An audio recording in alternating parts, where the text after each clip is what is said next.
अपने YouTube channel आर्य विमर्श पर स्वागत है। आज 26 दिसंबर है, यानी 26 दिसंबर 1949 को संविधान को अंगीकार किया गया था। ड्राफ्टिंग कमेटी ने ये संविधान जो है भारत तत्कालीन भारत सरकार को सौंपा था। उन्होंने इसको अंगीकार किया था, यानी स्वीकार किया था। अब पिछले 75 साल से एक झूठ, सरकार किसी की भी रही हो, चाहे कांग्रेस की रही हो, भारतीय जनता पार्टी की रही हो, एक झूठ फैलाया गया कि ये संविधान जो है बाबा साहब भीमराव अंबेडकर ने लिखा। मैं आपको क्लियर करता चलूं कि बाबा साहब भीमराव अंबेडकर इस संविधान समिति के अध्यक्ष भी थे और मेंबर थे। उन्होंने पूरा संविधान नहीं लिखा। इस संविधान की जो मूल स्वरूप है वो कहाँ से आया, कैसे लिखा गया, क्या क्या इसमें ऐड किए गए, और आज का विषय है कि क्या संविधान की आज आवश्यकता है। इस विषय पर हम बात करेंगे। दो विषय हैं। क्या 1947 से पहले या 1949 या 50 से पहले क्या संविधान था, और क्या आज संविधान के बिना भारत चल सकता है, क्या इस संविधान के साथ चल सकता है, या नए संविधान की आवश्यकता है। ये तीन मूल प्रश्न हैं। सबसे पहले मैं संविधान के बारे में आपको बताता चलूं कि 26 दिसंबर 1949 को भारत सरकार ने संविधान स्वीकारा। उससे पहले संविधान एक बनाने के लिए कमेटी गठित की जिसमें 300 के आसपास सदस्य थे, जिसमें बाबा साहब भी एक मेंबर थे।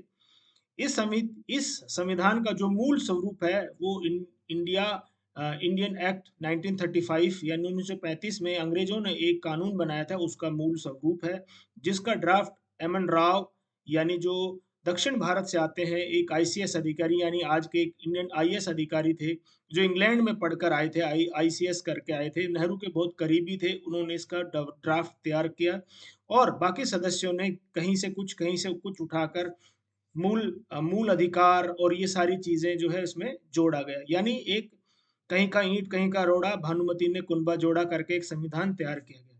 इस संविधान की जो मूल आत्मा थी उसके ऊपर राम का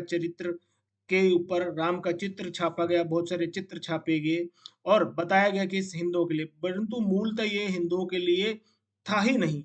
ये एक क्रिश्चियन एक्सटेंशन था जिसको भारत के हिंदुओं के ऊपर थोपा गया। हिंदुओं ने इसको सहर्ष स्वीकारा गया, क्योंकि एक चूरण जो पिछले 75 साल से बेचा गया कि इसको एक दलित नेता, दलित व्यक्ति बाबा साहब भीमराव अंबेडकर ने बनाया है, जबकि वो एक सदस्य थे, उन्होंने पूर्ण रूप से नहीं बनाया है। और इसका, ताकि कोई इसका विरोध ना कर सके, कांग्रेस ने बहुत बेहतरीन तरीके से इस बात का उपयोग किया। अब आते हैं कि इस संविधान में हिंदुओं के लिए क्या है। इस संविधान में हिंदुओं के लिए उनकी संस्थाओं को बैन कर दिया गया, उनके मंदिरों पर अधिकार कर लिया गया। अंग्रेजों ने कानून बनाकर जितने भी मंदिर थे उनको अधिकार कर लिया, उनके जो संपत्ति को अपने अधिकार में ले लिया, जबकि मस्जिद और गुरुद्वारों और चर्च की किसी संपत्ति पर आज तक किसी सरकार ने कब्जा नहीं किया। उनकी अपनी संस्थाएं हैं जो इनको चलाती हैं, जिनकी बदौलत वो आज अपने शिक्षण संस्थान चलाते हैं, बड़े बड़े कार्यक्रम करते हैं। लेकिन हिंदुओं की संपत्ति जो मंदिर के माध्यम से अर्जित होती है उसको सरकार, चाहे वो केंद्र की सरकार हो या राज्य की सरकार हो, हड़प जाती है। उसमें से कुछ प्रतिशत हिस्सा वो गैर हिंदुओं पर खर्च करती है, यानी हज यात्रा पर भी उन्हीं पैसों से खर्चा करती है, जबकि इन्हीं पैसों का उपयोग करके चर्च हमारे हिंदुओं को कन्वर्टेड कर रहे हैं, यानी हिंदुओं का पैसा और हिंदुओं के विरोध में ही प्रयोग किया जा रहा है इस संविधान के माध्यम से। अब संविधान की क्या आवश्यकता है। इस संविधान में 100 से ज्यादा बदलाव हो चुके हैं, यानी कल्पना कीजिए आपने एक इलेक्ट्रॉनिक गैजेट आज से 10 साल पहले खरीदा हो, क्या आज वो रेलेवेंट है। आज जो समय बदल रहा है, जितनी तेजी से समय बदल रहा है, उसके हिसाब से ये संविधान रेलेवेंट नहीं बचा है। इसकी मूल जो संविधान था उसको 1975 में इमरजेंसी के दौरान कांग्रेस यानी इंदिरा गांधी ने सोशलिस्ट और ये सारी चीजें जोड़कर, सेकुलर और सोशलिस्ट चीजें जोड़कर इसकी मूल आत्मा को ही मार दिया था।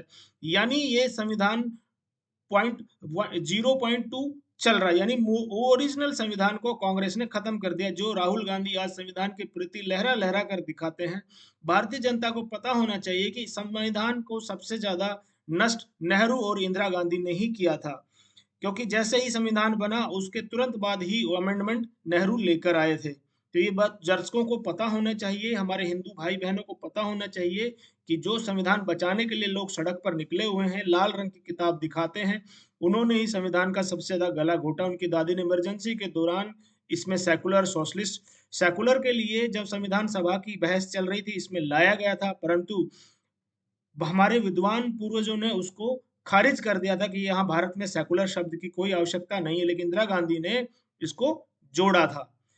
और सोशलिस्ट सोशलिस्ट अपने आप में ही भारत के हिंदुओं के लिए गाली का काम करता है, क्योंकि भारत में हिंदू एक शांति प्रिय समुदाय है जो धन उपार्जन और अपने वंश समृद्धि के लिए कार्य करता है। परंतु सोशलिस्ट का कार्य होता है कि धन संपदा पर हड़प कर सरकार अपने पास रख ले और लोग गरीब जनता की तरह कार्य करें। तो ये अपने आप में ही हिंदू जनता बहुसंख्यक के लिए अपमान का कारक है। अब आवश्यकता है इस संविधान को बदलने की। जिस किताब में, जिस पुस्तक में 100 से ज्यादा बदलाव हो चुके, यानी आप समझिए कि उस पुस्तक की आवश्यकता नहीं है। भारत सरकार को आज एक नया निर्णय लेना चाहिए कि नया संविधान लिखना चाहिए जिसमें हिंदुओं को स्वतंत्रता दी जाए, जैसे बाकी लोगों को स्वतंत्रता दी गई है। हमारे मंदिरों को स्वतंत्र किया जाए, साथ ही साथ हमें अपने अपने इंस्टीट्यूट स्थापित करने के लिए आज्ञा दी जाए, ताकि हम अपने इंस्टीट्यूट स्थापित कर सकें, अपने हॉस्पिटल खोल सकें, हम अपने द्वारा धन उपार्जन का प्रयोग अपनी जनता, अपने लोगों के लिए, गरीब भाई बहनों की भलाई के लिए उपयोग कर सकते हैं। यानी आज संविधान दिवस पर हमें सोचना चाहिए कि संविधान जो पुराना हो चुका है, जो हिंदू विरोधी है, इसको बदलकर नए संविधान की स्थापना करनी चाहिए। तो संविधान हमेशा एक ध्यान रखना चाहिए कि संविधान को बाबा साहब भीमराव अम्बेडकर ने संपूर्ण रूप से नहीं लिखा था, वो एक कमेटी के सदस्य थे।